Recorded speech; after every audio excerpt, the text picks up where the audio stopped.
Ravi Prakash and కేకే మరి వాళ్ళనైతే ఒప్పుకోవాలి. చాలా కరెక్ట్ ప్రిడిక్షన్ 150 దాటుతాయని చెప్పి వాళ్ళిద్దరూ చెప్పారు. మిగిలిన వాళ్ళందరూ కూడా పాపం దురదృష్టమో లేకపోతే వాళ్ళ అఫిలియేషన్లా whatever be the reason దారుణంగా దెబ్బతిన్నారు. అతి దారుణంగా దెబ్బతిన్న ఒక పనికి మాలిన దరిద్రుడు ఎవడన్నా ఉన్నాడంటే వేణు స్వామి గారు. వాడికి నా గెలుపుని కానుకేస్తాను తప్పించిన వాడికి ఓడిపోతానని చెప్పాడు. అప్పుడే చెప్పా, అమ్మయ్య నువ్వు ఓడిపోతానని చెప్పావంటే నా గెలుపు ఖాయమైందిరా బాబు అని చెప్పాను. జగన్మోహన్ రెడ్డి గారు ఇప్పటికైనా ప్రతిపక్ష స్థానం కూడా లేదు, సో ఆయనకి ఏ హోదా లేదు, ఆయన అసెంబ్లీకి రాడు.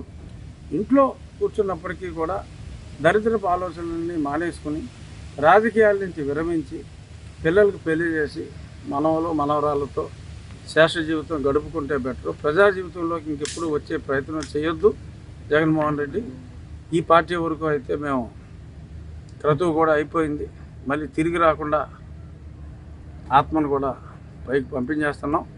దయచేసి రాజకీయాల్లోకి మళ్ళీ వచ్చి ప్రజల మనసుల్ని మరింత గాయపరచొద్దని చెప్పి జగన్మోహన్ రెడ్డి గారికి నా హృదయపూర్వక విన్నపం. ఈ సందర్భంగా ఒకటి చెప్పాలి, రాజుగారు మిమ్మల్ని చెత్తపొడిచారు కదా, మరి ఏంటి పరిస్థితి అని.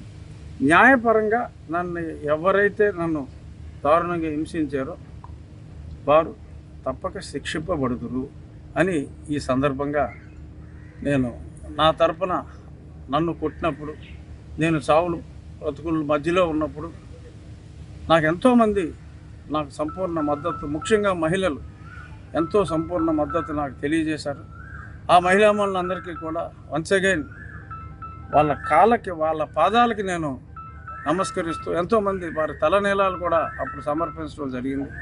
వాళ్ళందరికీ, ముఖ్యంగా మహిళలందరికీ నా పాదాబంధనాలు. రెడ్డి గారి నాయకత్వంలో మేమందరం సైనికుల్లాగా పనిచేసి అమరావతి పోలవరానికి కావాల్సిన నిధుల సాధనలో కానీ అన్ని విధాలుగా ఆయన వెంట సైనికుల్లాగా ఉండి రాష్ట్రాన్ని అతి త్వరలో సర్వతోముఖాభివృద్ధి దిశగా ప్రయాణం చేస్తుందన్న పరిపూర్ణ విశ్వాసం ఉంది. ఖచ్చితంగా కేంద్రంలో కూడా మా నాయకుడు మా చంద్రబాబు నాయుడు గారు చాలా పెద్ద పాత్ర పోషించబోతున్నట్టుగా కూడా మనకి స్పష్టం అయిపోయిందా? డౌట్ ఉంది, అయిపోయింది కదా. సో అతిపెద్ద పాత్ర మా పార్టీ అధ్యక్షులు అక్కడ పోషించబోతున్నారు. మరొకసారి జై చంద్రబాబు నాయుడు గారు, జై పవన్.